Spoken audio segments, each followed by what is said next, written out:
Right.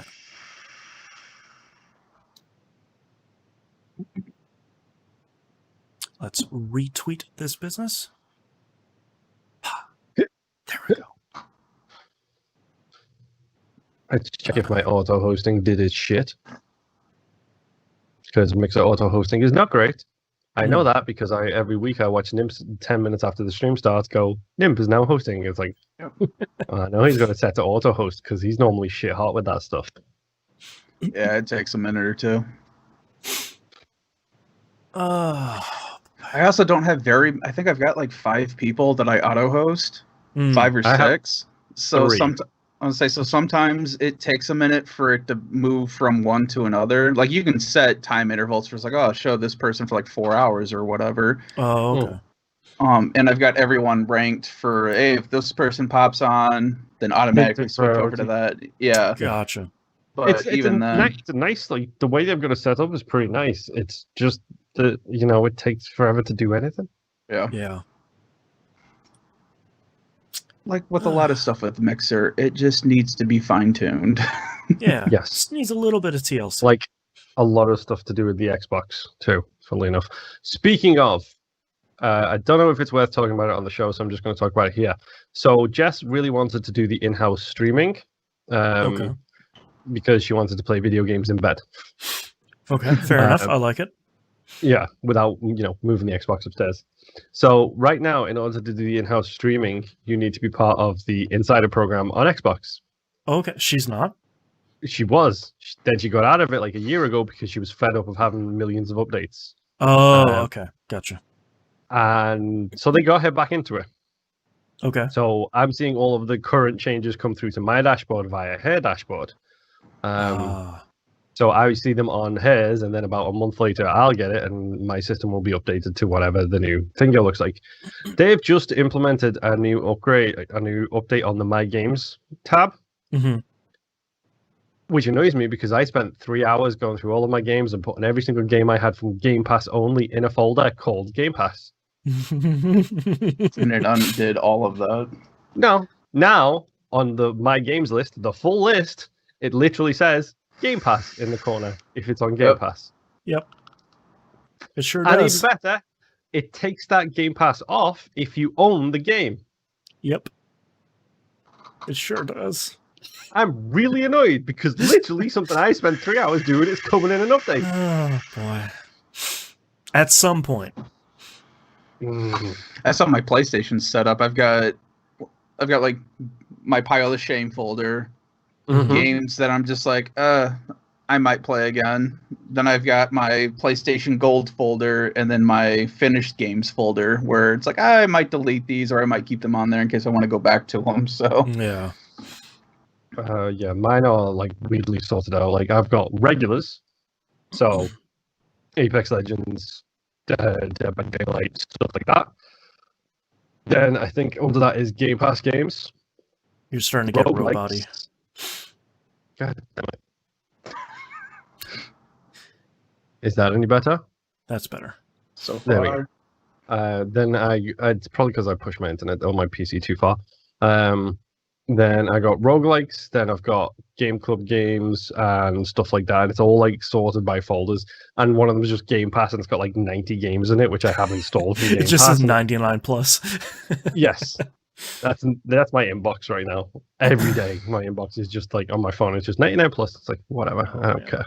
I'll say with my Xbox, I'm fine with it just being in alphabetical order until I go to look for a game, and it's like, oh no, this is in the T's because it has the in front of it, even though everyone just calls it this. Or no, there's that. Tom Clancy's Rainbow Six Siege. Yeah. Yeah. Oh, it drives me nuts. Everybody calls Siege. But it should be under R for Rainbow Six Siege. Right. But it's under T for Tom Clancy. It's Tom Clancy's The Division 2. It's like, okay, way down there in the T's. It's somewhere in there, yeah. Yeah. My favorite one of that, though, was Banner Saga. Because the first Banner Saga came out, and it was under T for The Banner Saga. Yeah. And then when the second one came out, it was called The Banner Saga 2. But it was filed under B for Banner, so it was Banner Saga 2. I swear So- to God. All Banner Saga kinds of 2 was weird, up crazy here, things. and the Banner Saga was way down here in T's. Ugh. Boy. Like, whatever. Come on, dudes. Sort your shit out. All right, you guys ready to start? Sure, Yep. why not? All right. Excuse me. Starting in 3, 2, 1. Welcome back to another episode of That Video Game Podcast. I'm your host, Boston, and joining me as always is Moonpeer Hello. and the Nip. Hello. A brand new episode of Old Dog New Flicks is out right now for the public feed. It's a Star Girl, if I remember correctly. Bell is a DC TV show, dude. Yeah, also a DC TV show started to watch, but also on the Patreon feed is the final, for now at least, episode of Old Dog New Flicks. I believe you wrote final for the foreseeable future, which is a lot of good alliteration. But the sort of like the Bonnie Moonpeer Boston Rebirth, it's kind of run its course. You know, series have to end at some point. It's gonna. Yeah, some things have happened, taking a step back from a while. Yeah. You know, we'll see. It may come back, it may not. Who knows? Like, Yeah. we'll see how things go. There will be obviously be behind the scenes discussions, both in regards to that and other things which may or may not be in the works. Right. But we'll sort that out as we go. I mean, at the very least, right now, Critical Misses is going on. We're knee deep in season 1. For recording right now, we just finished episode 7 for Furious 7. Episode 2 just came out for Too Fast, Too Furious for patrons. If you're not a patron, patreon.com/E1M1, the ones are numbers. So you get 2-month early access for that at only the $2 level. But remember, the $5 level gets you everything. And Critical Misses is just a blast. We are having a heck of a lot of fun watching these movies and talking about them, and I hope you guys are having fun listening to them because it's great. We also have We Rogue Like It over there, we just recorded episode 82 of that, which is just so many episodes of that show, and it is continuing to be.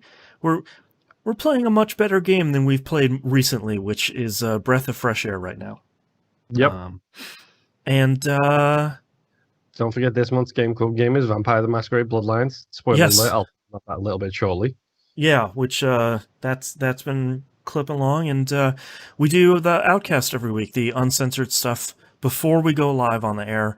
Last couple of weeks have been like an hour long worth of stuff, and then we recorded like 25 minutes here already today. So a lot of great stuff. Patreon.com/E1M1. If you can become a patron, well, that's great. We definitely appreciate it. We really value all of you patrons. If you can't right now, totally understand. Money's tight. I get it. Everything's cool. This show continues to be free every week, video and audio. So at the very least, you got that. And everything on Patreon except for Outcast comes to the public feed at some point. So if you don't got the cash, you got the time. So it'll show up there eventually. It's like playing a video game. You'll get there eventually. That's right. That's right. Or like me watching Arrowverse. I'll get there sometime in the next 15 years. Yeah. Yeah. Yeah. It's a lot. Yeah. Go listen to the Outcast. All right, Moon, what have you been playing this past week? So I will actually start with Vampire the Masquerade Bloodlines. Okay. Just a quick How am I putting this off in passing. Pretty much because as Nymph can witness me. Witness me! This game goes places I was not expecting it to go. Okay. And in a game about vampires, I did not expect it to go as dark as it went. Okay. I've never seen a frame of this, for the record. I've heard it talked about a lot. I know that it's a legendary game among fans. You've seen probably some of the characters, because like I've seen the cheerleader vampire from the cover.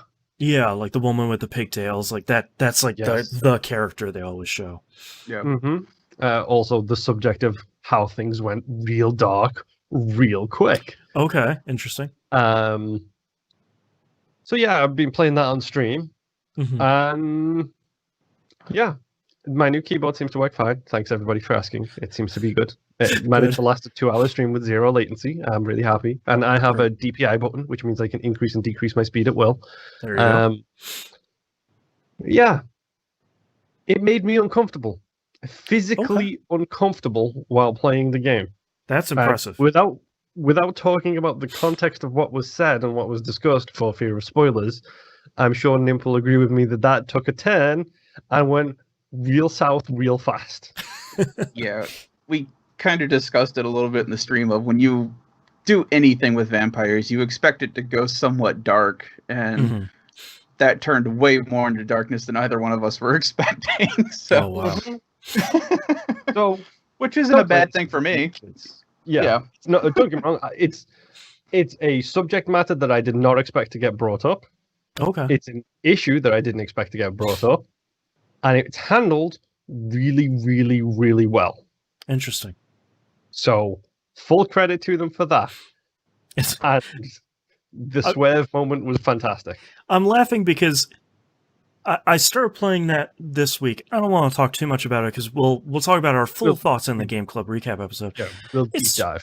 It starts off with probably one of the funniest, unintentionally funniest scenes in this game. Like, you get turned into a vampire. They have like these close-ups of like the blood dripping down your neck, and then like 3 dudes busted in the room and just like pump, just hit you with stakes, and then the screen goes to black. It's like, what the hell just happened? This is incredible. 2004. And then Bender's there to greet you. Yeah, and then Bender's like, yeah, I'm a vampire. Yes. His character's really good. I am shocked that that game did what it did to me. I'm genuinely shocked. Like, Nim can attest, like, I didn't want to continue the conversation. I didn't want to choose specific conversation options because I didn't want to know more. Like, good on you, game, from that long ago. And thank you for proving why you might actually be a timeless classic in the eyes of its fans and why you have a fan patch.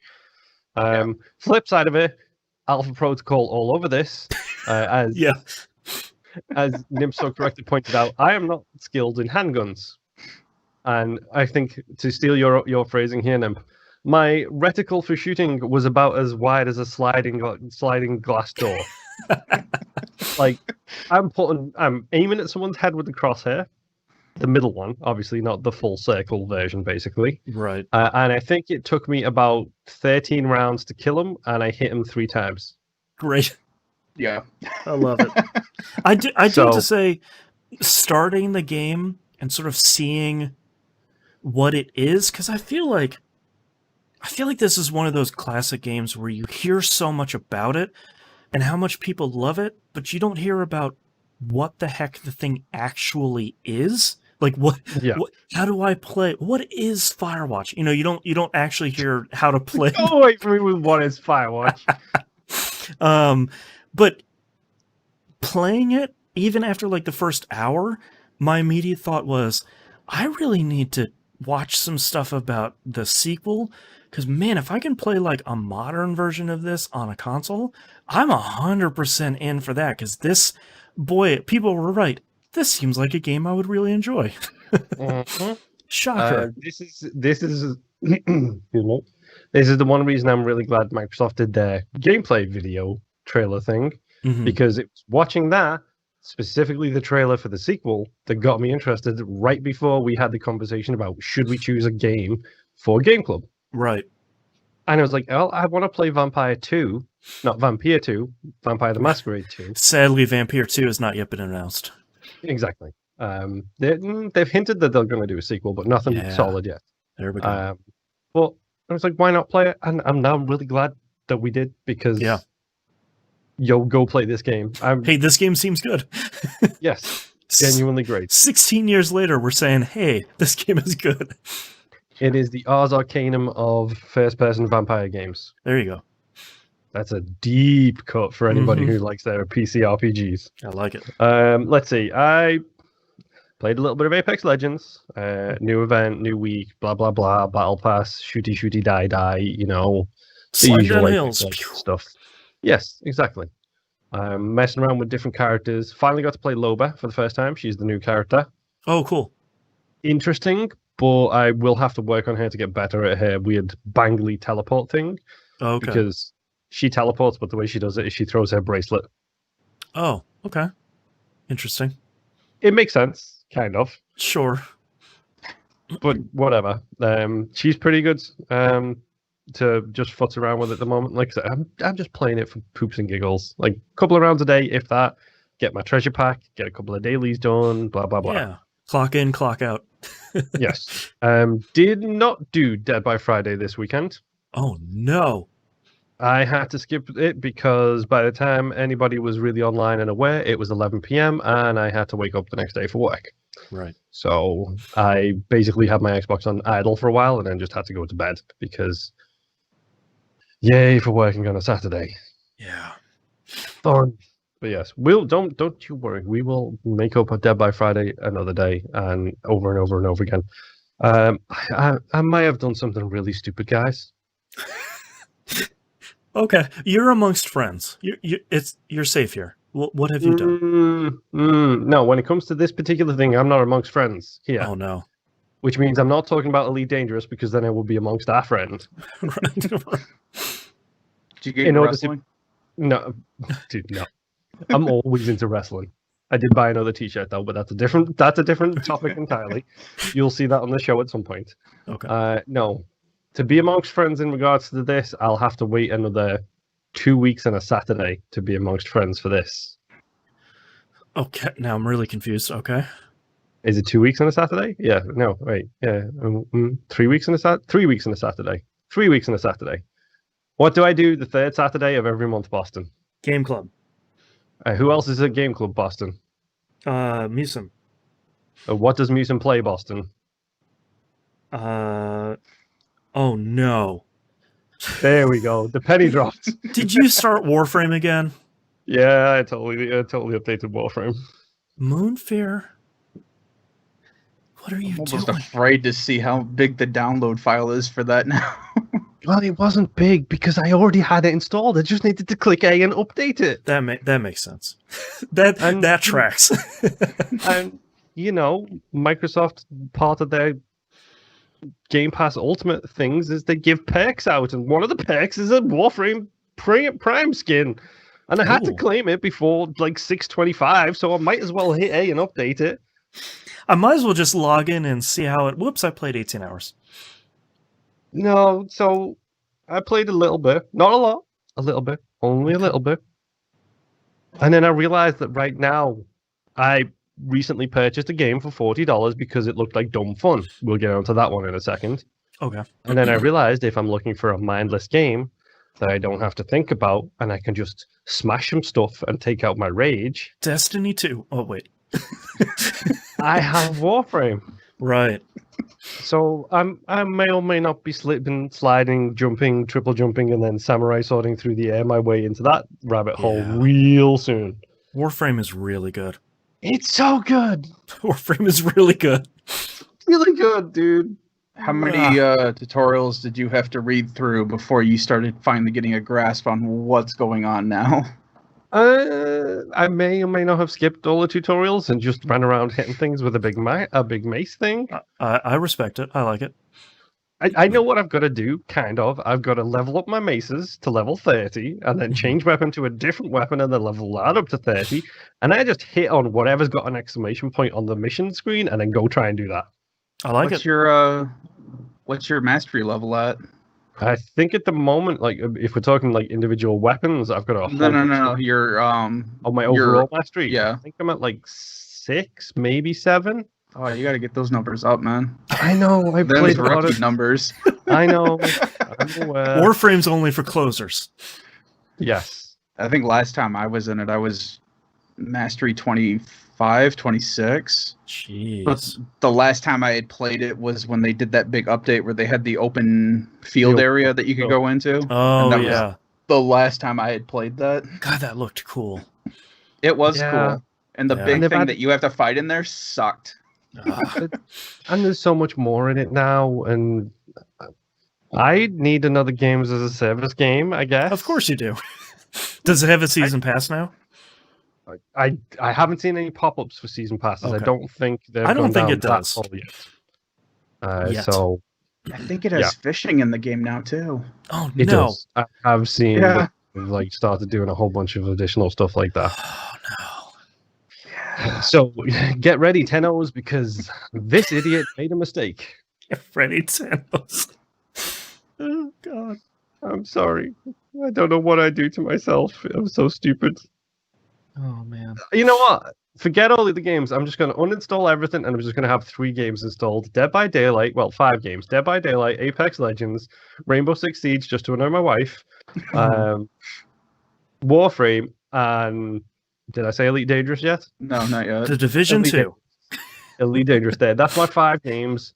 That's all I need. So when I get my Series X, I know what to install onto that hard drive. Can I tell you, I love that you're playing like 5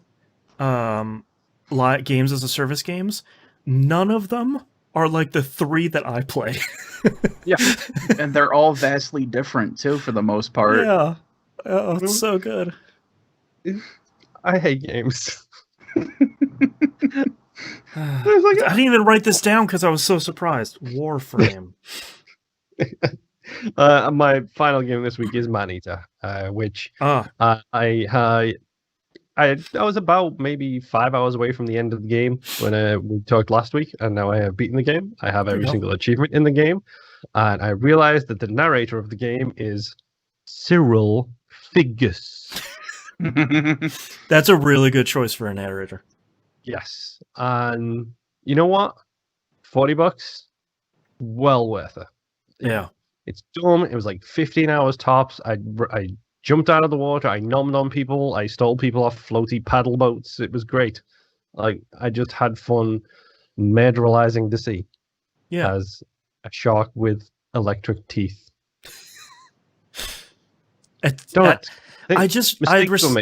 I respect a game that it comes up with this idea, it comes up with this overall concept, and just kind of leans all the way into it, where it's like, all right, we're going to kind of make an open world shark RPG.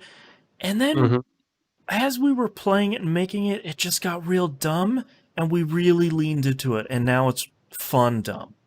Dude, they have like location-based collectibles where it's like, oh, here is like a landmark that you can go and see. And it's like, oh, inside it, like you jump out of this ocean, hop across a golf course and into a water trap, and there's a landmark there. You collect it, and it's a bunch of like golf clubs in there, and it's just about this landmark about people being angry and throwing the golf clubs in the water. That's great. And then you do it somewhere else, and one of my favorite ones, there's 3 seashells along the side of like a dock. And you go to the landmark, and it's like, 100 years from now, someone will see an archive of this video, be inspired by the 3 seashells, and invent a whole new method of toilet cleansing. Oh my god! Which is this the first game that has referenced that? An amazing reference and a super deep cut. Oh my god! Like, I don't know whether I love it or hate it. Maybe both. Both it. Yeah. It's as soon as I saw them and it started talking about in the future, I was like, "Are you really going to make this joke?" And they 100% went in for it. And it's read by Cyril Figgis.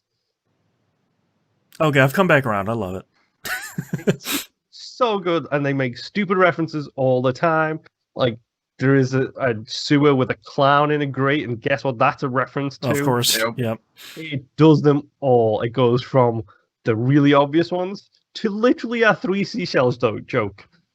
One of 2020's biggest surprises is Maneater, and I really love it. Maneater and Streets of Rage 4. Yeah. Yes, which is also a Maneater in a different way. Heyo. It's dumb, it's stupid, but it knows exactly what it is, and it embraces that, and I'm perfectly happy with that. And my favorite thing is it does the split-second ending. Oh, great. Thank you for watching this season of like whatever our TV show is called. It's so good.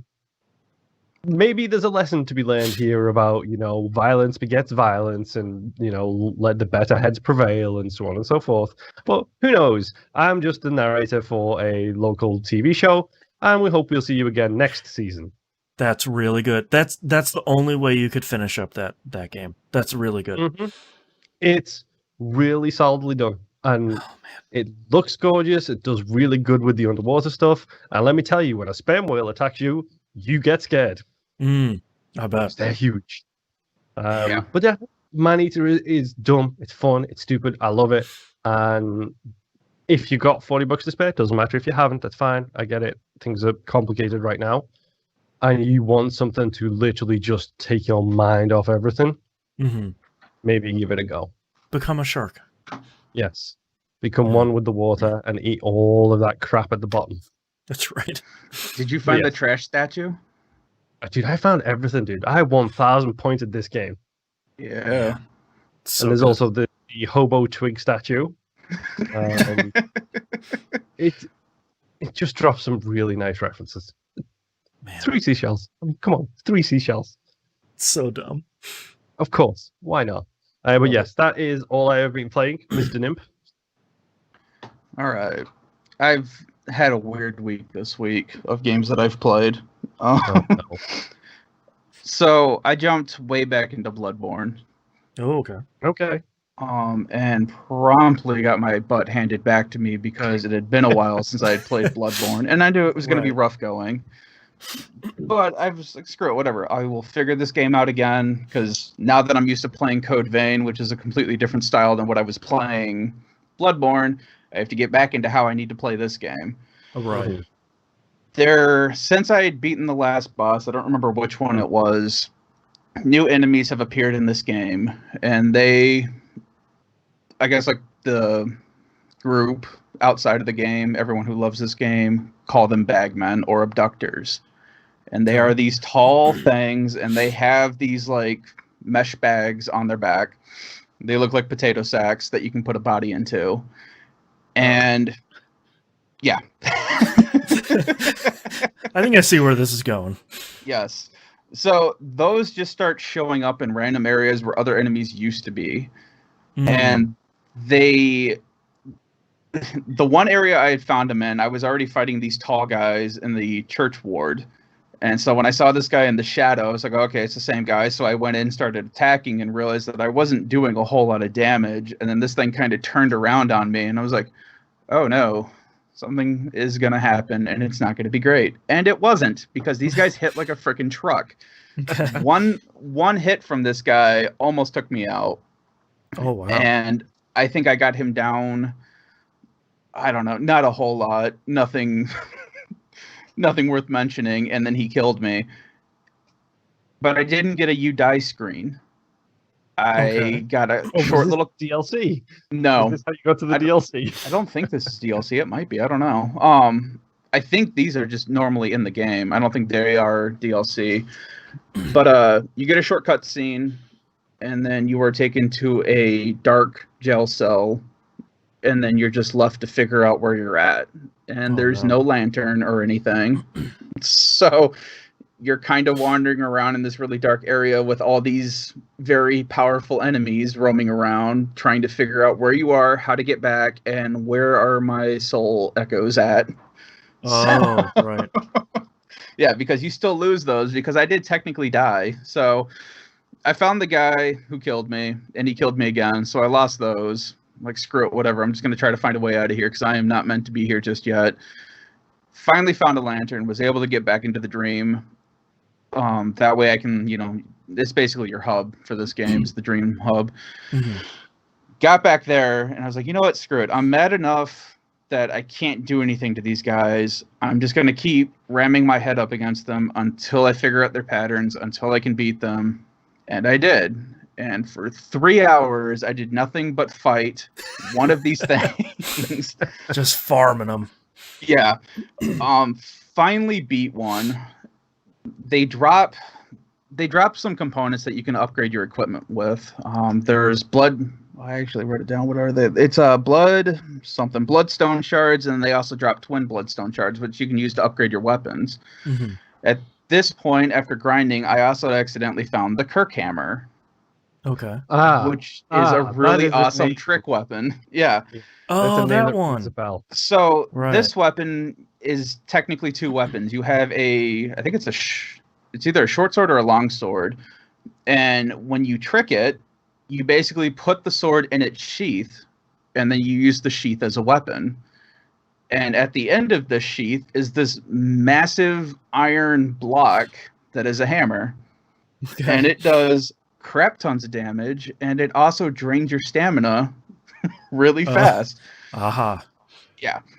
So on top of being able to finally upgrade this thing now, these bagmen also drop about 1,000 souls each time you kill them, which is a lot for that point in time. So I was able to upgrade the Kirk hammer up to +6, and I was able to upgrade my character. So I went from having to spend like a half hour fighting one of these things to within about 10 hits, I can take one of them down. Oh, wow. But I still had to be careful because they hit like a truck. So it only took 2 hits for them to take me out. I then found an area in here where it's a stairwell that they can't walk down because they're too tall. Aha. So they get stuck the on old this. Dark Souls. Yeah, so they get Yeah. stuck on this one spot and they can't come down anymore. So then I started cheesing that. I was like, all right, cool. I feel better about this. I have everything upgraded. I've upgraded my character quite a bit.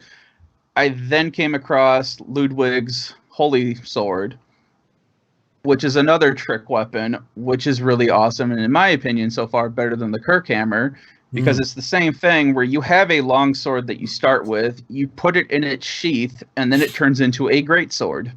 Oh, wow.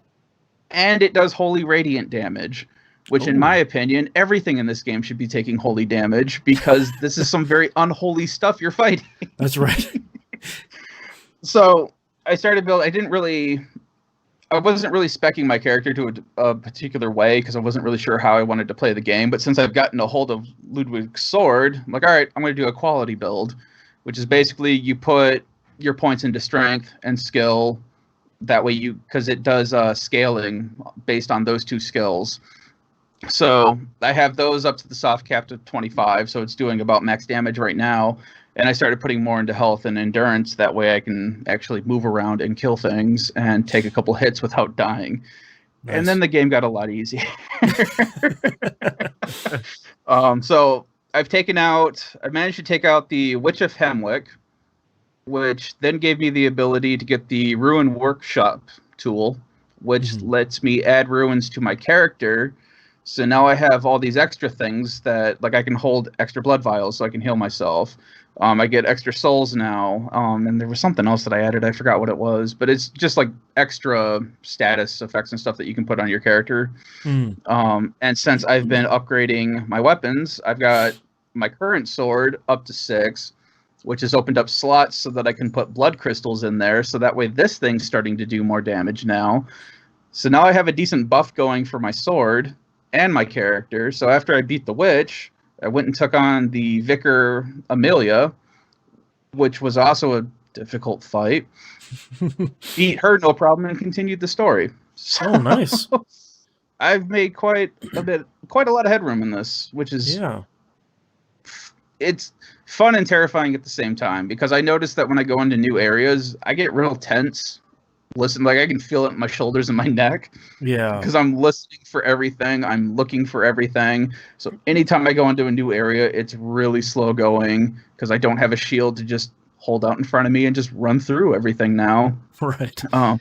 So after beating the Vicar, I've unlocked the Forbidden Woods, and I got to the Lantern on that. Called it good for right now. So I'll have to that's not very far into the area, but from what I've been told, the woods is not a great place because there's a lot of traps and random crap in it. Oh, boy. The woods are never a great place in any of these games. That's ever. true. Yeah, I don't know. I don't have any, people hated Blighttown in the first game. I never had any issues with Blighttown in Dark Souls 1. Yeah. But everyone I just hates hate it. Blighttown because of the frame rate. Well, yeah. In the remastered, they fixed that. I know, because I have the remaster. I still need to go finish the remaster. Yeah. Which now they have that wonderful thing where I can only match with friends and I can turn off the level cap. So should I need to, I might call on my Xbox friends. I'm looking at anybody out there in the community to drag me through the game again because I need a reason to get back into it. Yeah. Just get into it. Just get I good.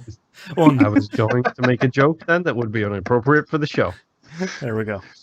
Eventually, I'm thinking I might eventually pick up the remaster too. Mm-hmm. Because the Xbox One version runs like silk. Yeah, Nice. Unbelievably good.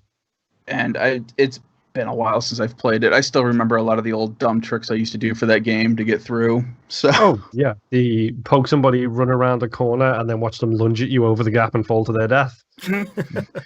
I actually did that with one of the. So there's in an area there's a guy on top of a clock tower with a machine gun who's constantly shooting you as you go through this area. I cannot fight this guy because he is super difficult for when you first come across him. So you're not meant to really beat him.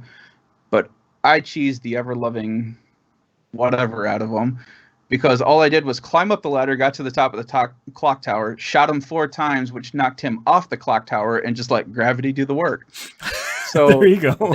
Then all I had to do was just reload the game so that the items that he drops shows back up at the clock tower, and I got my souls and the items that he drops. So I'm like, yep, and There you go. yeah. Sometimes you just got to take what you can take from this game because this game will take it right back. That's true. Next game I played was Call of Duty. Not a whole lot to really talk about. Just I finished out the battle pass. I'm max level now. Yeah, that took way more time than I wanted it to. Even with the I was pretty far along. I got my Tamagotchi watch and all that fun crap. Mm-hmm. Mm-hmm. That's cool. I keep forgetting to look at it. Apparently, my guy has sunglasses and is bouncing around happy. That's great. Yeah, don't know how or why because you can't do anything with the watch. So Yep. Right. Don't forget, you need to 100% check it every time you spawn on shipment. Every time. Check out the That's watch right. first. Don't do anything else. Check the watch. That's right.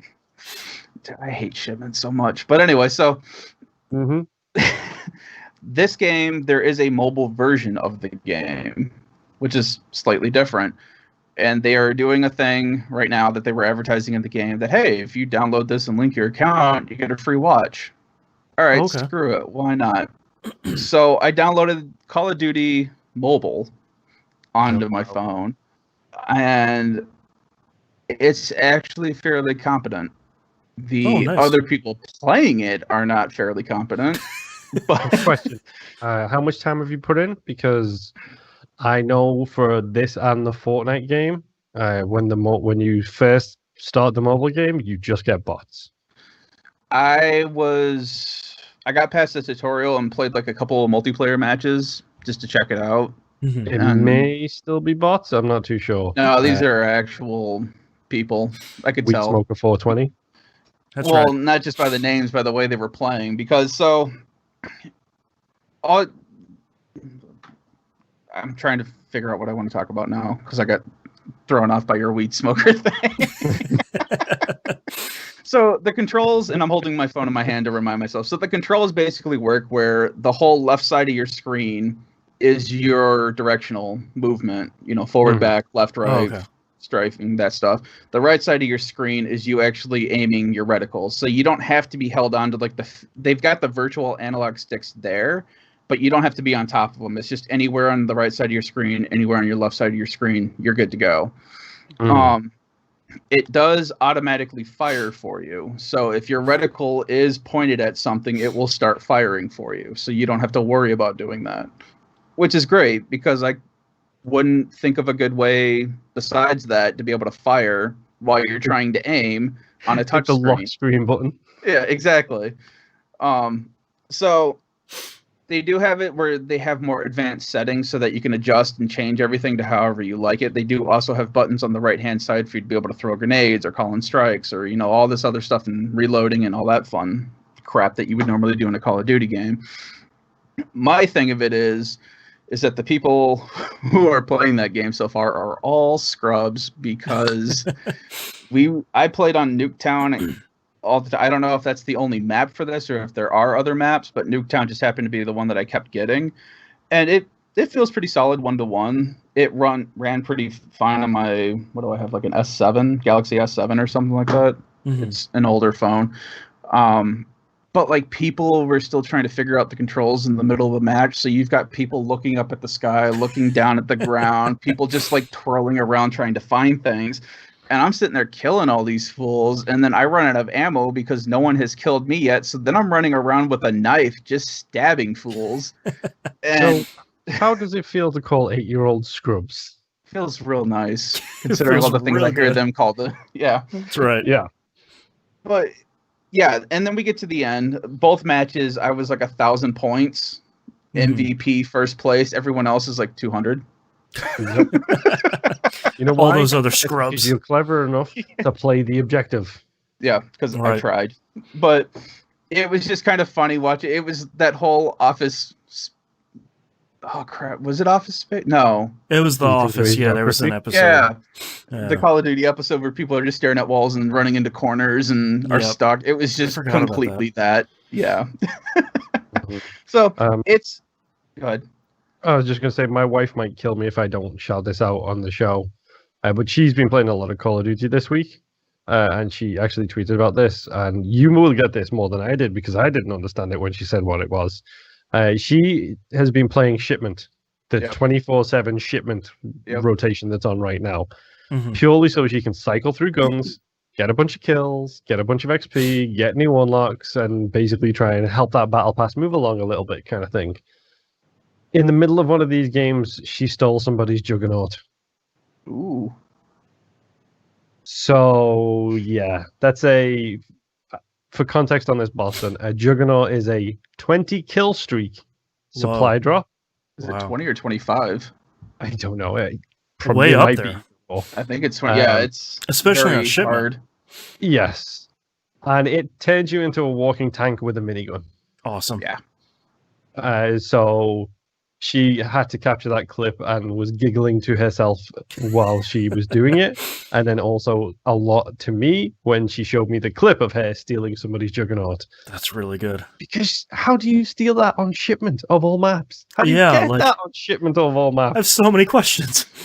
I'm wondering if they didn't, because you can call in an ordinance where it drops a care package and it'll give Mhm. you a random kill streak. I've never seen that drop anything higher than just a precision airstrike, which I think is like 6 to 10 kills or something like that in a row. Mm. Yeah. But I can't help but think they use the kill streak kills count towards the kill streak thing. probably. And then on Shipment, you get an airstrike. Oh, there's 5 kills right there. Oops. Oh, Yeah. sure. Shipment. So I did manage to unlock the Dragon's Breath for my 12 gauge. Mhm. So that's all I've been doing on Shipment is just lighting people on fire. I mean, She it really is the likes most that. it is the most annoying thing to have happen to you, but God, is it so satisfying when you do it to a whole team at once. But yeah, so Call of Duty Mobile. Mobile is it's actually fairly decent. It's Yeah. not something I'm not a big mobile. I don't like playing on my phone that much. But I mean, it's pretty decent. The controls aren't bad. If I wanted to get into it, I think it would be pretty fun. So if you want a mobile Call of Duty game, check it out. It Yeah. seems pretty competent. It does have its own battle pass. I don't know if it's linked to me buying it off of the regular Call of Duty game or not, since I linked my account. Oh, right. So I didn't look into all that fun stuff, but whatever. I'm not too terribly worried about it because I'm probably going to delete it after this. Right. I got my watch. That's all I cared about. Yeah. And the watch is just like this yellow thing that you get that just has like a big M in the back. So it wasn't even anything fancy. It was like, it's free. I'll check it out. Oh, Yeah. it's the one for mobile scrubs. Yeah. That's what we're going to call it. Mobile Scrub Watch. Last game that I played this week, and I can never say this name right no matter how many times I try to. Okay. Utawareramono. Utawareramono? See, That one? I get in my own head. Prelude to the Fallen. There you go. I played a lot of this game since it came in. I think it came in Tuesday. It came in Tuesday. I pretty much just set it to auto read, had my headphones on, and just let it go. Nice.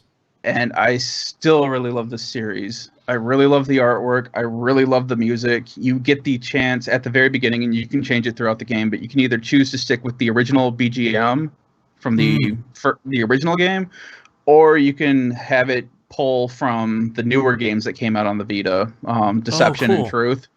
So you can go either way. I went with the original music just because I'd never played the original before, so I wanted to know what that was. But I mean, it sounds really good. Battle system is still the same from Truth and Deception. They've changed a couple things here and there.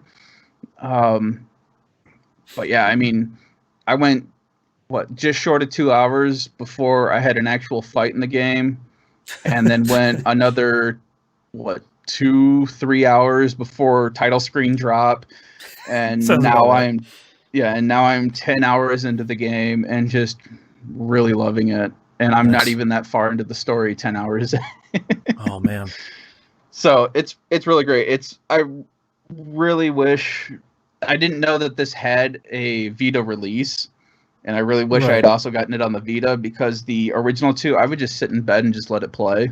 Yeah. And then fall asleep to it sometimes. So like any good book. Yeah, exactly. But yeah, I'm really looking forward to playing more of this. They do have a season pass that you can buy right now for $25 that unlocks or basically gives you all the characters from Truth and Deception. Oh, cool. Which is like 15 to 20 characters it gives you. Oh, geez. Yeah, so I'm holding off on that for right now until I at least make it through this one time, because you're going to get about another 15 to 20 characters just with this version of the game. Oh, right. Yeah, because there's a lot of characters, but it's really great. I really love it. I'll have more to talk about next time, because right now it's just been a lot of reading, which I enjoy. Yeah. The voice acting is really great too. Oh, I think nice. I think it has English and Japanese. I didn't really look into it, but I usually just stick with Japanese anyway. Yeah. I can look that up. Hey. That's right. Just saying. With a capital for you, by the way. I don't have to be amongst friends. That's right. But yeah, that's pretty much all I've been playing. It was mostly Call of Duty, Prelude to the Fallen, and then some Bloodborne. Yeah. I want to give a special shout out to longtime friend of the show, Brain Eater. In Animal Crossing, he had really good turnip prices this week, so I made 1.2 million bells by visiting his island. Traitor. That's right. Because neither my wife or I had very good prices this week, so props to him. Both my wife and I are playing a lot of Animal Crossing now, but it's still the same thing. Yeah. It's the perfect time for it. Yeah. 11.3 million sales in the first 3 weeks, by the way. It's crazy. It's crazy. Yeah. Yeah. But it's Animal Crossing. Not a lot new to talk about there. Minecraft Dungeons came out this past week. Yeah, I downloaded this. I meant to start it, and then I got distracted by pools full of blood. Yeah, I'm a little... My only real negative about this game is I'm disappointed that there's no cross-save between PC and Xbox One. The developers have said very clearly, saves do not go across platforms. So that's fine, because it came out on Switch and PS4 and all that at the same time. So I started on Xbox. You'll be shocked to know that performance on my launch Xbox One is less than satisfactory. Shocking. So I played probably about an hour on there, and I scooted over and started back over on PC. Minecraft Dungeons is exactly what you think it is. It is a really good starter Diablo game that is set in the Minecraft universe. Yeah. The good and sort of bad part about it is that's it. Like there's you have a ranged weapon and you have a melee weapon. You have 3 skill slots. That's about it. Like it's about as starter as you can get. Someone was saying there's I think there's 9 stages, and I think I finished 4 of them. So your first playthrough is going to be a fairly short affair, but then there's, like Diablo 3, there's additional difficulties above that. It's good. I mean, I wish I had more to talk about it, but it is exactly what it appeared to be. And if you have kids, it is a really great game to play. There doesn't seem to be any microtransactions or loot boxes or anything. You just kind of play it. So Good. yeah, give it a shot. It seems great. I have not played it multiplayer. I've only played it single player. I was expecting my kid to really enjoy this. She noped out pretty early once spiders started showing up. Apparently she doesn't like the blocky Minecraft spiders. Those kind of freaked her out. They are really Yeah. creepy though, dude. Yeah. So That's the thing that my daughter has nightmares about as well. She doesn't care about creepers. It's those stupid spiders. yeah, and my kid doesn't really care about spiders in real life. I think just the big blocky Minecraft ones apparently just did a number on her. Introduce her to Shelob. Maybe not. But last but not least, the only game I played this week was 2 Point Hospital. Yeah, let's talk about this, mister. I have a problem. So, yeah, someone please send help. Should we send you to the hospital? Please don't, because I'm just going to start running it. That might be an upgrade. Yeah, maybe, yeah. I started pushing... I was having trouble with, let's call it the NHS hospital up in the icy I like area. the fact that that's the terminology for it now. Yeah. I was having trouble with that because for anyone that hasn't played this, your normal hospitals, you get money based on diagnosing and treating patients and your vending stuff. So like if they play an arcade game, they get a can of pop out of the vending machine, they get some snacks. You'll get money out of all of that stuff from your hospital. The NHS hospitals, you don't get any of that stuff. You get your money based on challenges that the local government gives you. This one is the one I was talking about last week, where your quarterly costs are covered based on the percentage of people you cure in the previous quarter. I failed this really badly the first time I played it. And I realized that the second time I did it, the real key to it is do every single challenge that comes in. Whenever a challenge comes in, pause the game, set up the challenge. Usually it's a lot of like training or promoting or stuff like that. Pause the game, do the challenge, unpause, go about your day. Because a lot of times, if it's like training 3 people is probably going to cost you $15,000 per person and then $10,000 for the trainer. So it's about $55,000. But you're going to get back from them about $80,000. So you're taking a pretty big hit up front, but in a month or two, it's going to pay off pretty nicely. And that feeds into your quarterly percentages, because the more trained your staff is going to be, the better your treatment rate is, so the less money you're spending every month. So it's very challenging to get to that first star. That first year or so is pretty rough, but once that is taken care of, everything is pretty okay. So I cleared that, and I thought, well, let's try the other NHS hospital, basically the one from the base game. And oh god, this thing is a nightmare. So it doesn't have that quarterly percentage thing. And in between this, I'm doing some other hospitals, but they're mostly like the hotel in the icy area has a really bad reputation, so you have to build up the reputation while you're trying to treat people. It nothing special though. You're doing serious marketing blitzes all the time.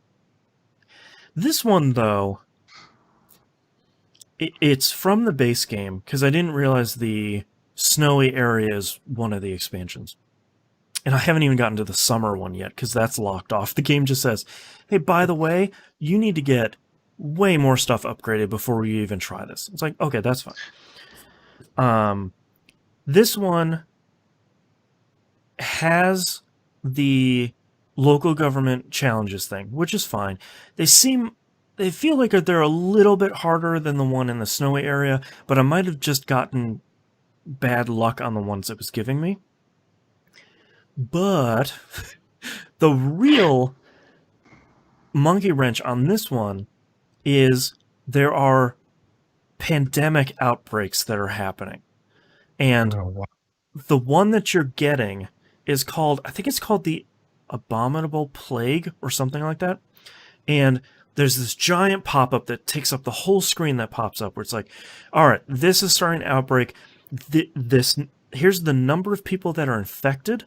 Here's the number of vaccines you have. And here are the symptoms. If you get money back based on how many vaccines you have left over that are unused. So you'll have an outbreak and you'll say, like, there are 5 people infected, you have 18 vaccines, and 0 have escaped. And essentially, it's like this. It essentially makes people think that they're like a Boris Karloff mummy, where it's the very stereotypical, like, stiff legs and the arms out and stuff like that. So they're fairly easy to spot, but it's very infectious. So if you don't take care of those 5 people quickly, you eventually have so many people infected in the hospital that you don't have enough vaccines left over. So it's like the last thing I needed on a level that's already really stressful. And the tough part about these hospitals too is the hospital is largely built already. You sort of have all your base level stuff to treat the majority of people that are coming to your hospital. Once you get 1 star in your hospital and 2 stars, more diseases start coming through the door that you have to build specific treatment rooms for. But the base level stuff is already set up.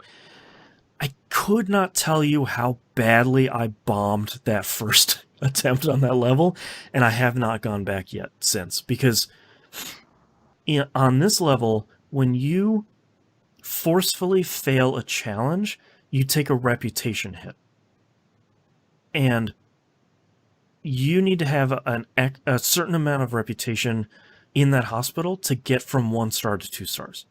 And there's this snowball that happened where I couldn't meet their needs, so I didn't have enough money to meet the challenges, so that it 100% got away from me, and I failed really badly, and I haven't gone back to try since. I ran away with my tail between my legs, and I haven't been back since. Mostly because I've been focusing on the snowy area. I'm on the final level of the snowy area, which is Roquefort Manor. It is most. Do I even know? It's rough. So a lot of the snowy areas will have like hailstorms or avalanches or earthquakes that kind of hurt. They do damage to every machine in your hospital all at once. And if you have enough janitors, it's not that bad. They kind of take care of it normally. Every once in a while, a machine will catch on fire. They'll put it out. They'll repair it. Nothing too serious. This one has that. It also has a new type of treatment that you send them to the reanimator. And it's essentially just like horror movie villains. So like Wolfman and sort of villains like that. So that's rough. It's another machine that takes up just an incredible amount of space. Yeah. As soon as I researched the X-ray, I was like, "Come on, guys! Do we really need to be having this huge of a room?" As soon as it's above 3x3, it's a problem.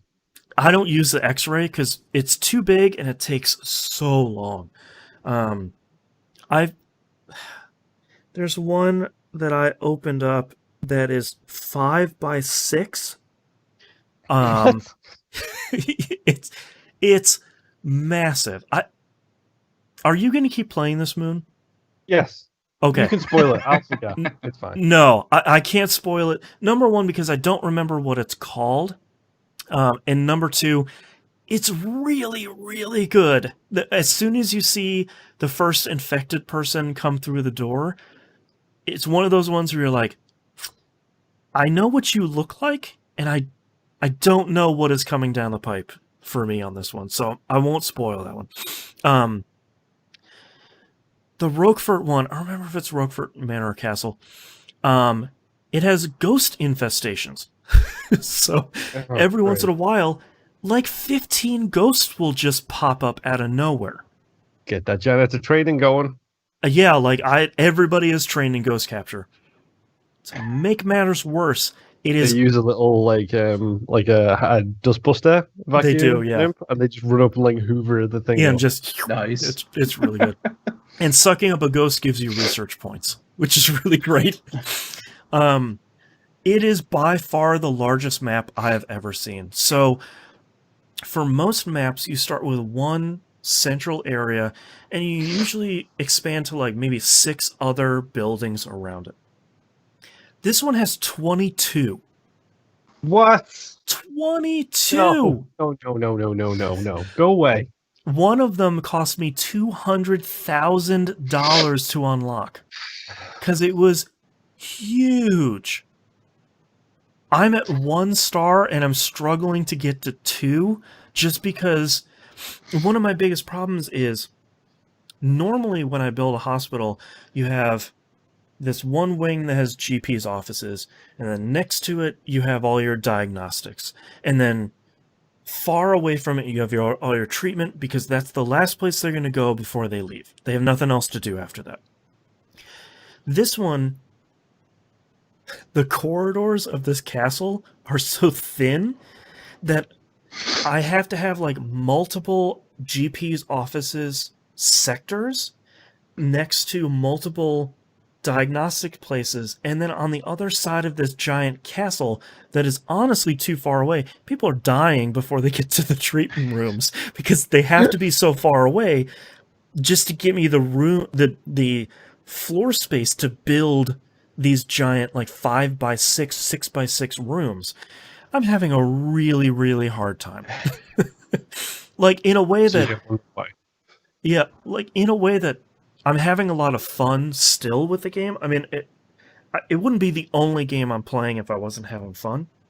But man, is this one... I feel like it's a really good capstone challenge for this Snowy DLC stuff, because it's like, you're going to take all of this stuff that you've learned and how to deal with all these ghosts and hailstorms and avalanches and stuff, and the really cold weather, and you're going to deal with all of that stuff here, and then you're going to deal with it being in an actual castle and just being the largest space you'll have to play with. 2 Point Hospital is really good. Yeah, it is. Yeah, and I'm having a real blast. I'm glad I decided to pick it back up because it's one of those games. It reminds me a lot of when I was playing Bullfrogs games when they're coming out on the PC on the 90s, where it's like, I'm going to pick this game up, and as soon as it grabs me, this is the only game that I have to play until I finish it. Like, it continues to just kind of keep pulling me in until I finish it. And I think I'm now at like 60% of the trophies. So like I'm playing a lot and I'm just barely halfway done with this game. So, yeah. And it's on Game Pass for PC and Xbox One. So like you want an incredible amount of game here for nothing, you can go do that. Yeah. It's a really solid game. It's really good. I know Moon and I got really excited about it when they were like, hey, we worked at Bullfrog and we're just going to make another theme hospital. Wink. And then we dropped. Like, yeah, we called it 2 Point dropped. Hospital. Wink. Yeah, and then like it came out and I was just like, I never picked it up on PC because pretty early on they said, hey, we're going to put it on consoles. Like, all right, I'll wait, and came out with all the DLC and all the bug fixes and everything. And oh god, it's really good. I mean, it reminds me why I like these management games or like God games or city building games or stuff like that. They're really great, and when the developers get them right, like with the Sims games or with here Cities XL is really great, and that's the next thing I'll probably play on my PS4 since that just got released on PS Plus this month. They grab me in just the right way for what feels like a couple of months on end. Yeah. And this game's only $40. That's great.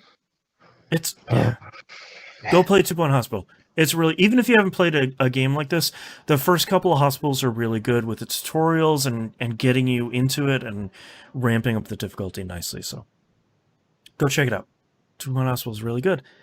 And that is all I've been playing this week. So let's take a break. My wife sent me pictures of my cat Scuttle, who's just sitting in the middle of the living room and just staring up at my office. Just like a statue, just waiting for me to be done. Usually when I open the door behind me at the end of the show, I've got a Louise sitting there staring at the door waiting for me. Yeah, well, neither of the cats are allowed upstairs anymore, so like that's the only thing he can do is just like sit there like a statue and be like, I'm waiting. He's got to come down at some point. Little does he know, no you don't. That's right. I'm up here forever. Yeah, my cat got mad at me because I used to have a couch in here before I put a desk in here. Mm-hmm. So I would just sit on the couch and she would just be up in my lap.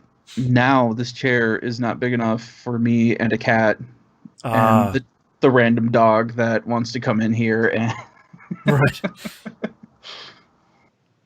Oh, man. All right, I am ready to wrap this thing up when you guys are. I am too. I can't stop yawning, and I don't know why. Because Boston spent all of your section yawning. And it's I'm really sorry, I didn't even notice. No. Just been getting no sleep for months. Yeah. I actually slept good today. I don't know what the hell's going on. Oh, man.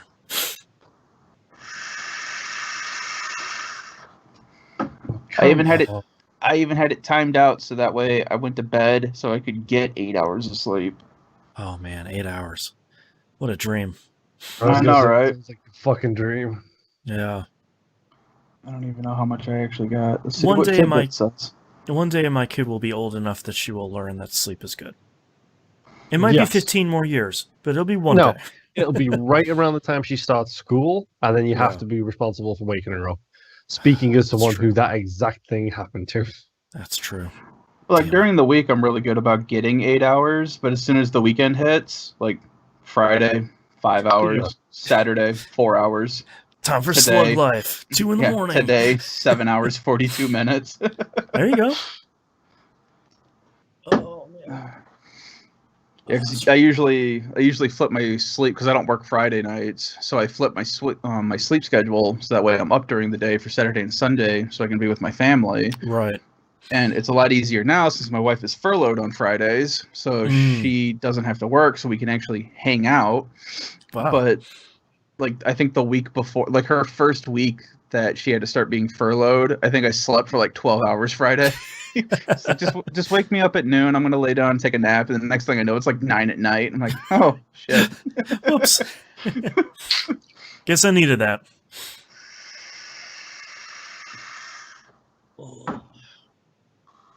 Yeah.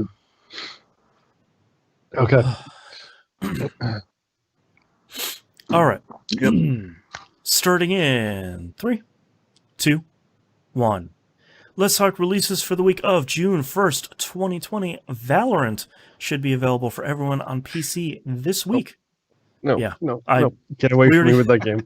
I don't need a hero shooter based on Counter-Strike, please. Thank you very much. You already have like 4 too many live service games right now. Yeah.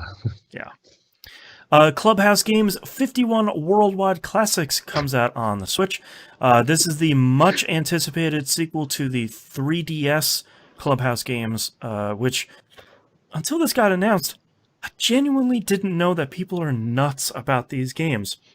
But people really, really love the Clubhouse Games series. Is this the games that's got like solitaire and poker and Yep. like ring toss and Backgammon. all All those kinds of stupid random games. stuff. Yeah. Yeah, Hanafuda. Ah, Like it's got 51 games from across the world and teaches you how to play all of them. So Every party game you can think of. that's right. It looks really cool. So, a game that I genuinely had no idea was coming out this week, Command & Conquer Remastered Collection, comes out on PC. Question: does that include the most important Command and Conquer game? I don't think it has either of the Red Alert games. Dang it! I guessed right. I don't know which ones it has in it, but I think they recently brought the Red Alert games for. I'm not entirely sure because this one sort of snuck up on me and I ran out of time before the show started. So they are coming out with remastered games. There are some in this collection. I'll look them up here in a minute. Okay. And lastly, The Outer Worlds comes out on Switch. Still no video footage of how this runs on Switch. So, as always with cross-platform, Beware. yeah, like as always with cross-platform games like this, you don't have to wait for like the Digital Foundry video to find out, exactly the if this has ray tracing or whatever. Just be on the lookout for how smoothly this runs. I'm assuming it's going to have some compromises, either visuals or frame rate, but just keep an eye out for that one. Maybe don't buy it sight unseen. Let's move to news stories. Microsoft announces a bunch of backwards compatibilities improvements on Series X.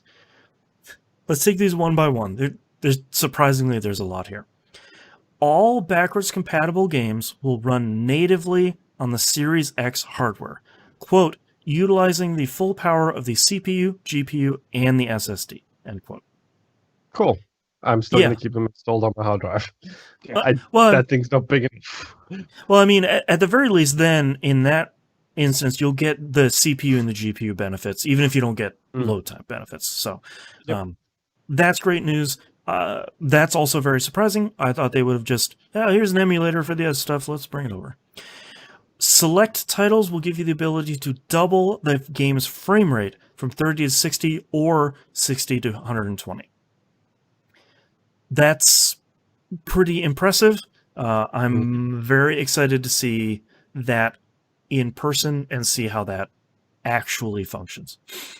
That's pretty cool, but I've never been a frame rate person, so that's fine. Whatever. The only time I notice it is racing games. Right. The next one is the one that I heard about a couple of weeks ago, and I was like, that can't be real. Yeah, so Microsoft has also created an HDR reconstruction technique, that's their term, that allows the Series X to automatically add HDR support to 360 and original Xbox titles, with no impact to performance. What? What? Yeah. How? What? Huh? What? What dark magic is in this filter? That's all it is. Yeah, exactly. Just Snapchat filter. Yeah, they just put a gray filter over it and be like, oh, HDR. Yeah. Ooh. Yeah. I would like to see this technology. work. You use the right term. Like the dark magic of technology scares me because you got Levelator with whatever that does. Mm-hmm. You've got the NVIDIA voice thing with whatever that does. AI. Yeah. And now you got this. Yeah. This would be one of those features that I have a lot of faith in the Xbox team when they come out with new technology like this, because a lot of the stuff just kind of works. Like original Xbox backwards compatibility. It just fires up the Xbox game and it just works. So I feel like they wouldn't be promoting this feature, this technology, if it wasn't that impressive. Yeah. If it was kind of just fine, I feel like the console would just launch and it would just be a checkbox somewhere and it would just kind of be okay. Honestly, like, this is the stuff I like to hear from them. When they talk about the techniques behind it, when they talk like in a tech form about it, I love that. I hate market and speak. Sure, yeah. What is it? Smart delivery. is Yeah. one of the most annoying terms I've heard in a long time. Yeah. Especially touting it like it's a new thing when guess what? My Series X or my X already does that. Right. I already have smart delivery because when you download a game on your Xbox, Boston, and when I download a game on my Xbox, and when Nip downloads a game on his Xbox, we all have different size packages because we all use different versions of the Xbox. So Yeah. smart delivery isn't new. They just don't need to. They just felt the need now to put a market and bullet point on it. Well, Yeah. I think it's really smart of them to do because it's. I think it's a lot easier to say smart delivery than you buy it on the Xbox One X and then you get a free upgrade to it on the Series X. It's just like, this is a smart delivery compatible game, has a little sticker on the front of the case, and then you're good. You know, I think from that standpoint, that's good, as opposed to, you know... I keep forgetting you need to appeal to the lowest common denominator. Right. The John Q. Street Fighter fan, you know, picking up a game at the store. It's like, will this play on my Series X? It's like, yes, it has a sticker on it. You'll be fine. A patch will come out at some point. And if it still exists at that point, you've also got to give something for the GameStop floor biscuits to reference. Right. Quick Resume will also work with all backwards compatible titles, so you can switch between a number of games as you want. As for how many backwards compatible games will be available at launch, the Microsoft representative said that, quote, thousands of games are already playable on the Xbox Series X today, end quote, so it'll be somewhere in the region of, quote, a lot. So it sounds like it's largely the same technology, so if it works on Xbox One X or the Xbox One at all, it sounds like chances are really good that it's going to run on the Series X, which is exactly how you want it to work, where it's like you don't want to move to the next gen. It's like, oh yeah, well, 25% of those games they're not really going to carry over Nintendo. So, you know, you got to wait another little bit before they come available, because that's frustrating. Yep. Yeah. On the other side of the coin here, Sony is going to have their first big PS5 games event on June 4th, 2020. Sony has said they're going to hold a digital event spotlighting the future of gaming on the PlayStation 5. It's going to kick off at 1 p.m. Pacific, go for about an hour. And the way that their promotional stuff is looking, I would expect to see the controller again, but not the console or a date or a price. So I might want to align your expectations correctly, that this is just going to be a games-focused one. It seems like it will probably be first and third party, which will be nice, and I guess we'll roll the dice on how many gameplay videos will have gameplay this time, because I am going to assume it's going to be like any other console launch, that not a lot. Because people wanted to give Microsoft a lot of crap about that this time, but that's been a problem for consoles for quite a while. Yeah, since like the PS1, like, yeah. So that'll come this Thursday. And that's really it for news stories. So let's move on to our first question here. Jimbo Jangle says it's an email titled "Like a Boss." Says, "Hey there, TVGP. Jimbo Jangles here. I was eating cereal for dinner for the third time this week and thought, what boss should have their very own game? I think a game where you play a shredder and grow a progressively stronger Crackdown style would be cool. What are your thoughts, crew? Have a great day, Jimbo." Well, firstly, let's get down to brass tacks here. Sure. What cereal? That's the important question. It was not disclosed here in the email. I know, but I need to know what cereal. Jimbo, get back in touch. I need to know what cereal. Are you a Fruit Loops man, a Monster Mash head, Lucky Charms, All Bran, Raisin Bran, just plain old cornflakes? Lucky Hit me up. Charms. I'm a cereal guy. Let me know. I can tell. Also, villains who need games. To do Far Cry 3, definition of insanity guy. Yeah. There is your ultimate answer to this question. I wish I could remember his name. God, I don't remember. The bad guy from Mass Effect 1. Saren? Saren? Yeah. That'd be cool, like, side Are we story talking like a thing. prequel game where he's like part of he's like a Spectre and you're doing Spectre games and slowly but surely he gets turned to the dark side by the Emperor, by the Reapers. Yeah. That'd be alright. War of the Stars, the Saren story. I still think they should do a game about the First Contact Wars, but In Which Gears? series are we talking about? Are we Mass talking about Effect. Gears or Mass Effect? Okay.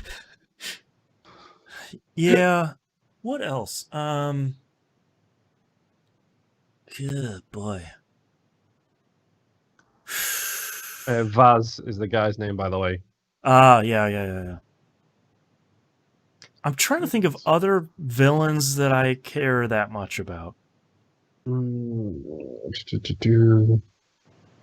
it's kind of the thing, because some of the villains that I really like, I don't want them to have games because they were just cool and badass in their own right. Mm-hmm. It's like a JRPG. It's like I spent 65 hours chasing that bad guy. Like I know all his details. I saw the flashback cutscene where he fell from grace. The Disgaea characters are all bad guys and they have their own video games. I was actually just thinking about Disgaea, yeah. Plays the good guys. Mm-hmm. Donkey Kong got his own video game. Several of his own video games.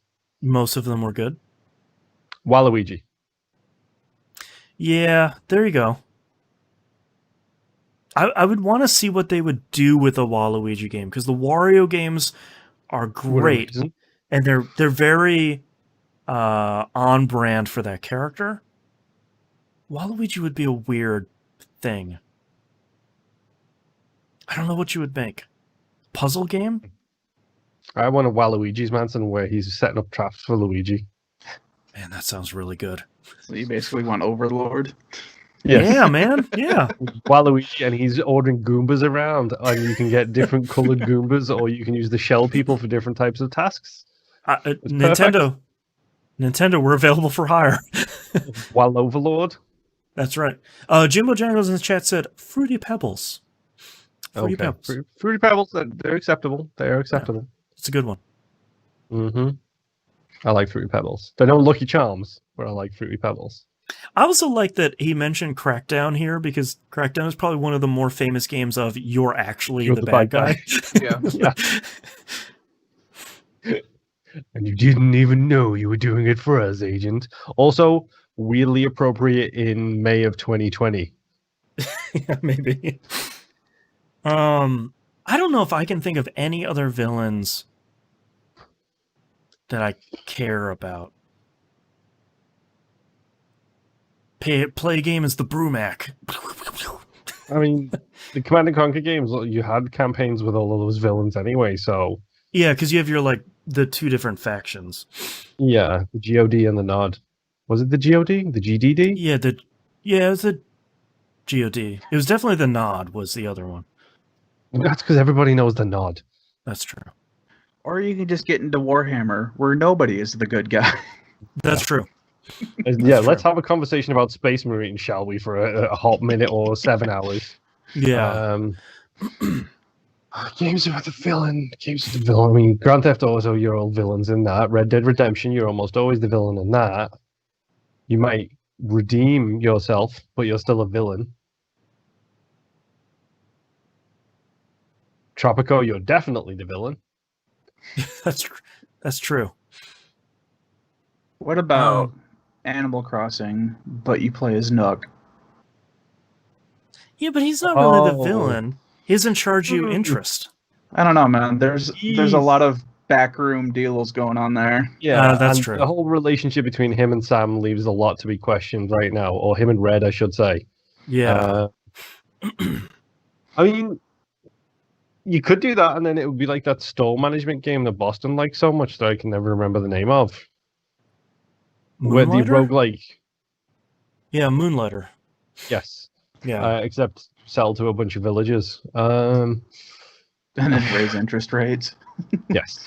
No turnip cells for you. Liquid Snake would be an interesting one. That would be a really good one, actually. Dude, a lot of the bosses from MGS would be interesting. Dude, could you imagine like what was that game where you slid around on your knees all the time? Vanquish. Could you imagine a Vanquish, but you played as Fortune from Metal Gear with all of the bullets flying around you and never hitting you? That would be pretty cool. And then you play as the end, where it's just a quick 5-minute jaunt. Yeah. Yeah. So I guess the Command and Conquer collection is Tiberian Dawn and Red Alert. So I guess I was confused. And it has all the expansions too. I looked it up as well. Yeah. Tiberian Dawn is the rename for the original Command and Conquer, by the way. Gotcha. That's not a bad collection then. Looks pretty good. 2 thumbs up. Interesting. So I got nothing for villains, because I usually like the villains because of the story that led them in the way that you're already shown how they're a bad guy. That's why I like them. I'm not really interested in going through their whole, this is their turning point. You're right. I already get enough of that. Next question here is from Late Elf on Discord. Pre-internet, we saw all kinds of hints and tips materialize outside of outlets like EGM and Nintendo Power, branded, unauthorized, unofficial, covering just one game like Pokemon or Metal Gear Solid, or whole plethora. Game Player's Guide put out several encyclopedia compilations in the 90s that covered the full generation of systems.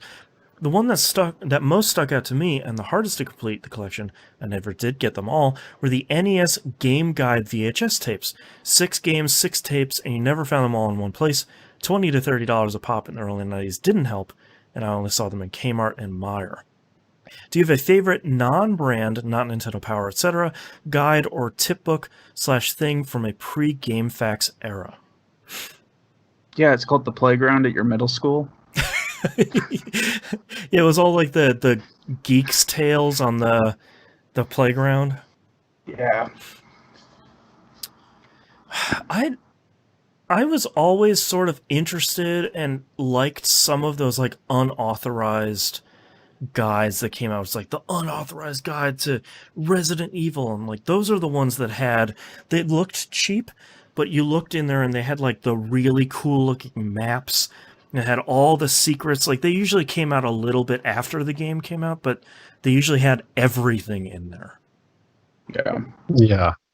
I don't know if I had for me, it was Games Master, which might not be a brand that's recognizable over here in the old US. Yeah. But it was very much it was a multi-platform magazine where it covered everything. It covered all the consoles, all the platforms, PC, Sega Saturn, everything. It covered them all. Mm-hmm. And then they made a TV show based on it. That's right. And the TV show is basically just like a really quick weekly wrap-up, kind of like what Giant Bomb and GameSpot did before they actually did it on national TV. Mm-hmm. And it was really solid because that was how I got my trailers. That was how I got I didn't get the VHS things like you got over here. I didn't go into a game store and get a VHS tape with like 9 videos on it. Right. I got it on Games Master on Channel 5 of a Friday night. That's cool. And it also had that big head-looking thing of the famous scientists. I think he was a famous scientist who literally just came on to do some voice acting, have his face captured, and get paid. That's great. It was really solid, and that had all of that stuff in it. It had the tip section, the cheat section. I never got the Nintendo. We got Nintendo official magazine. We didn't get EGM or any of those magazines over in the UK. We literally only got 4 or 5 magazines: official Xbox, official PlayStation, official Nintendo, Games Master, and like Edge.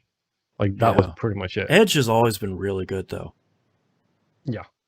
I don't know. I never really did outside of when G4 became a channel. I never really did a whole lot outside with video games with other people because I was generally the only person that was playing video games before the internet.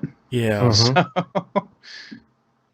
Yeah, it was a real desert before Game Facts came around. That's why it was so huge. Is because like, every game in history has a guide here, even if it's like the biggest or the smallest game you've ever heard.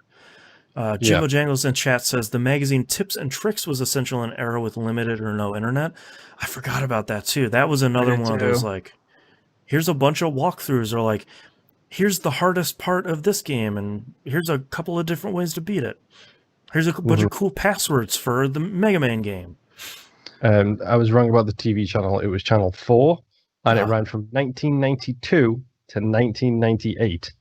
Wow. And the face that they did, just look it up on YouTube for some really messed up like images. The face they had on it was Sir Patrick Moore, who was a renowned astronomer. Oh yeah, I forgot about that. You have seen the image before. If you exist on the internet, you have seen that image before. I also like that YouTube is just full of like, hey man, here's the entire run of the show. Go enjoy it. Mm-hmm. A lot of my biggest issue was that I was generally still playing JRPGs even as a kid. Mm-hmm. So while everyone's at the arcades playing Mortal Kombat, I'm at home playing Lunar 2, trying to get through Xenogears, Right. Yeah. Last question here is from T-Bomb Rocks on Discord. He says, after finally playing through the story of Mortal Kombat 11 to prepare for Aftermath, there's a part where, slight spoilers, Scorpion and Sub-Zero team up and fight together. Had me wondering what unlikely duo of former enemies in video games would you like to see pair up for mischief? Well, I already got my greatest wish and I got it in anime format. Goku and Vegeta. I mean, come on. That's true. Renji and Renji and Ichigo from Bleach. There's a really solid good team up right there as well. There you go. Let's see, video game wise though.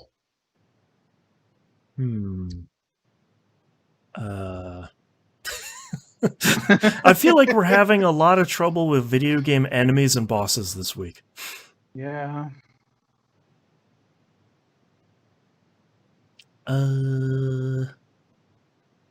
Why am I drawing a complete blank? Mario and Sonic already went to the Olympics. What else do you need?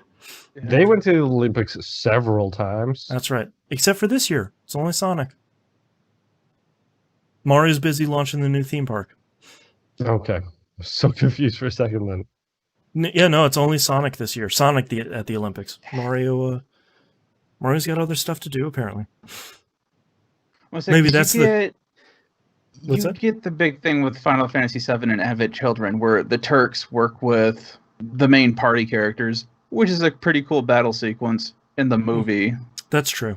Yeah. But that's really good, actually. That's really amazing. That fight that lasts like 30 minutes at the end of that movie. Yeah. And you know what the thing is? If they would just had Donald Duck, then they could have solved all of that problem straight away. Yeah. Screw Bahamut, just get Donald Duck on the job. That's right.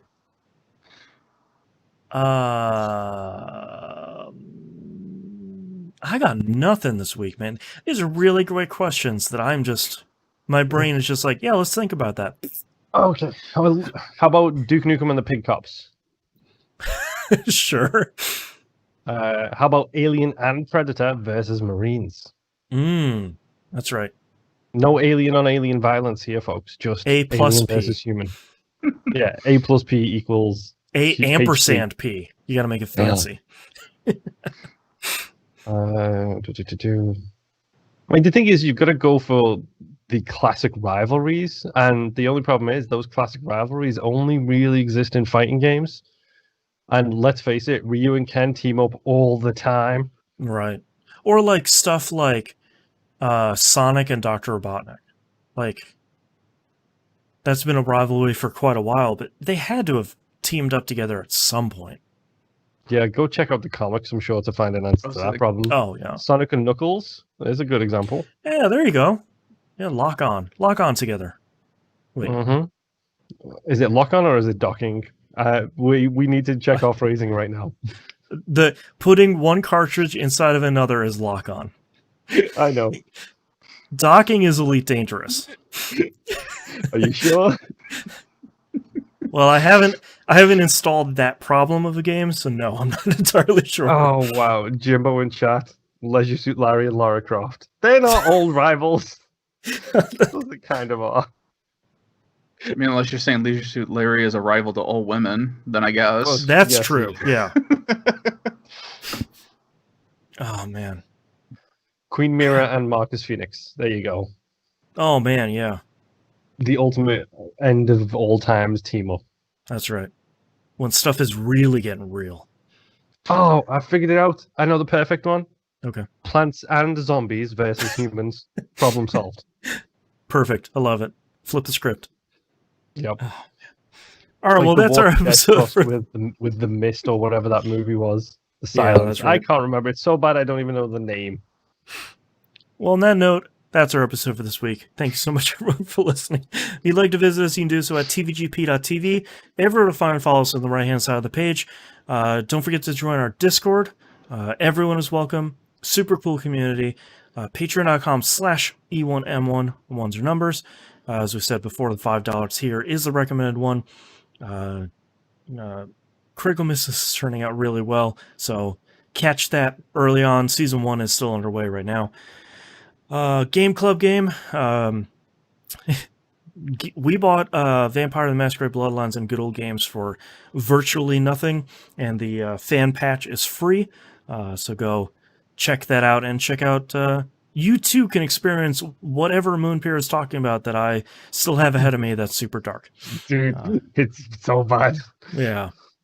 I think that's it. So we'll see you all next week. Bye. Bye. All right, Nimp.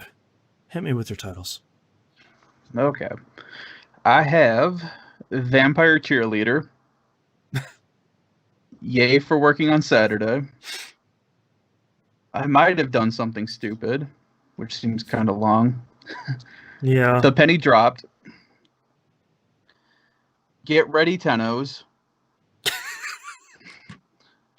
I hate games. Murderalizing the Sea. Get good. And A&P. Ramon, what do you have? Witness Me. Mm-hmm. Real South, Real Fast. What is Firewatch? Get ready, Tennos. Mistakes were made. Cyril Figures. 3 Seashells. Oh my god. I Both It. Call 8-year-old Scrubs. Mobile Scrub Watch. NHS Hospital, and I'm a Serial Guy. Which, again, makes me sound like a killer. I mean, It's all in the marketing. yeah. I didn't want to know more. 2 weeks and a Saturday. I'm a Serial Guy. Get ready, Tennos, A&P, and Mobile Scrub Watch. And Jimbo Jangles says, I know it's an instant veto, but show title, we all have different size packages. Yes, but also really good. Yes and yes. Yeah. He also threw out leveled up my maces to 30. That was a good one, but a little wordy. Yeah. I checked I'm a Serial Guy and Get Ready, Tennos. Also like Mobile Scrub Watch, but maybe not as much as the other two. I like Get Ready, Tennos. It sounds like an advertisement for ShamWow. Mobile Scrub Watch.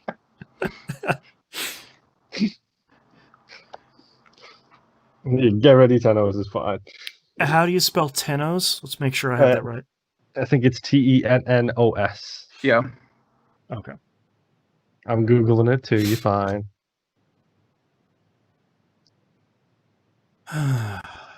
Okay. Get Ready, Tennos. Yeah, all right. TENNO''S. Oh, okay. Also, fun fact, because it's plural. Fun fact, the Tenno is actually the Emperor of Japan. I did not know that. I learned something today. TIL, Tenno equals Emperor of Japan. You know, years of anime have taught me a lot. That's right. Anime and visual novels. Years of diverse anime have taught you a lot. I watched the exact same crap over and over and over again. All right, let me know when you guys are ready. I'm ready. I got nothing but this. Let's shockingly go. Whatever. Ride the whip. Woo! There you go. Just steal that one. All right, starting in 3, 2, 1. This is That Video Game Podcast, episode 658 for June 1st, 2020. Get ready, Tennos. Slide, slide, jump, jump, dash, dash, slash, slash, slide, slide, jump, jump, ground pound. Operator, the system is in need of you. All right. Thank you very much, everyone, for Oh, that's watching pretty good. and listening. We love you all. We'll see you next week. Bye.